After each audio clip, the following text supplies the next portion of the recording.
Alright, today we're going to take a look at the pitching rotations across the league and how I think they're going to rank come 2020. Before we do that, make sure you like, share, and subscribe, and follow us over on Twitter. And with that being said, let's get started. So, for our tiers, we have got the Elite tier, which is the top of the top, the Great tier, the Mediocre tier, the Bad tier, and the Absolutely Terrible tier. And we are actually going to get started with a terrible tier pitching staff, and we're going to have to look out in the AL East, and that's obviously going to be the Baltimore Orioles. There's no denying that they're going to have a terrible staff this year and a terrible team overall. Next, we're going to look out at another team in the AL East. This team just lost one of their star pitching members, and that is the Boston Red Sox. They are going to be a mediocre team this year, especially when it comes to pitching. If Sale can stay healthy, that might be able to propel them to a great team, but we'll see. Next, we have the Tampa Bay Rays, who with Tyler Glasnow and Blake Snell certainly have the potential to be a great pitching rotation this year. And finally, we'll look at another AL East team, and that is going to be the New York Yankees, who are going to have an elite pitching rotation with Garrett Cole leading the way. Then we'll step away from the AL East for a second and look at the Chicago White Sox, who have a lot of good young pitching and could certainly find their way to the great tier next year, but right now we're going to place them in the mediocre tier. Then we have another terrible team, the Kansas City Royals, who have no outlook for a positive pitching rotation, and their fellow terrible pitching staffs will be the Detroit Tigers. Next, we're going to bring it back out to the East with the Toronto Blue Jays. I'm going to place them in the mediocre tier, not just because of Ryu joining the team or Tanner Roark, but they have some good, solid veteran pitchers, and with the potential ace of Nate Pearson coming up, I think they find their way into having a mediocre pitching staff this year. Next, we are going to look at the Cleveland Indians, and I am going to put them in the great tier. Yes, they lost Kluber, but they still have Shane Bieber, Mike Clevenger, and Carlos Carrasco as well. Those three being there definitely leaves the potential of a great rotation. Then we have the Minnesota Twins with Jose Barrios and Jake Odorizzi. They're going to have a pretty good rotation, but I can't quite call them great. Next, we have probably the saddest rotation in the league, being the Angels, because if it was any better, that team could certainly compete for a World Series with Mike Trout and Anthony Rendon. But with the pitching they currently have, I don't think they have a chance. Now, we move on to the Astros, and while their cheating scandal is still out there, they certainly have a talented pitching staff that I'm going to put in the great tier. After the Astros, we're going to move on to their AL West rival, and they just have so much potential with AJ Puk, Jesus Luzardo, Sean Manaea, and a returning Frankie Montas that I think we could see them in the great tier by the end of the year.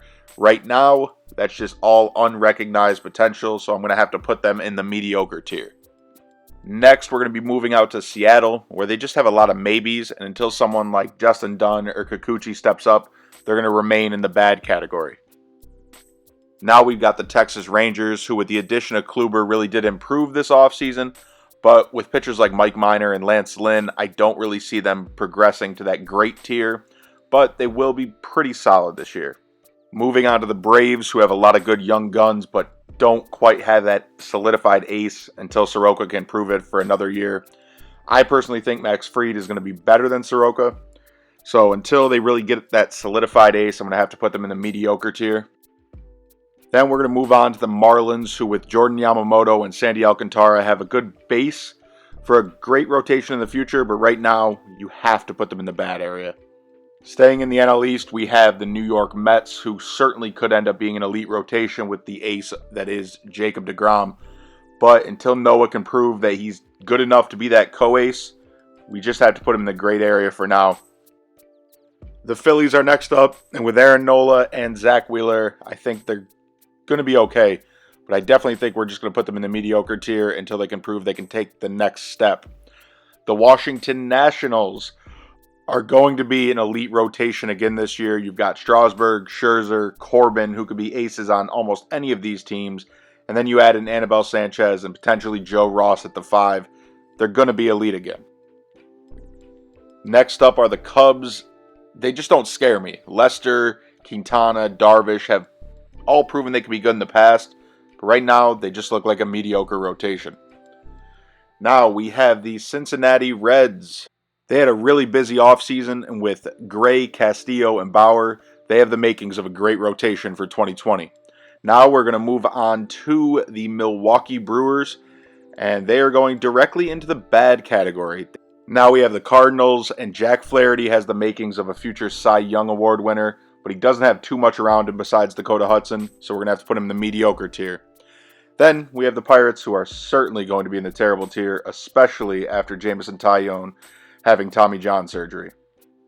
The Diamondbacks added one of the top pitchers on the free agent market this year in Madison Bumgarner, and pairing him along with Robbie Ray and Luke Weaver could make for a really good rotation this year, but we're going to place him in the mediocre tier. The Rockies will always have the same problem. It's terribly difficult to pitch in Colorado, so we are going to have to put them in the bad tier. The rich just seem to get richer in LA. They've added David Price to Clayton Kershaw and Walker Buehler, along with young guns like Dustin May and Julio Urias. Next, we are going to take a look at the San Diego Padres, who have a lot of good young talent, but really don't have anybody that looks like is going to step into that ace role until Mackenzie Gore gets called up. And if he lives up to his potential, they could end up being a great rotation in the near future.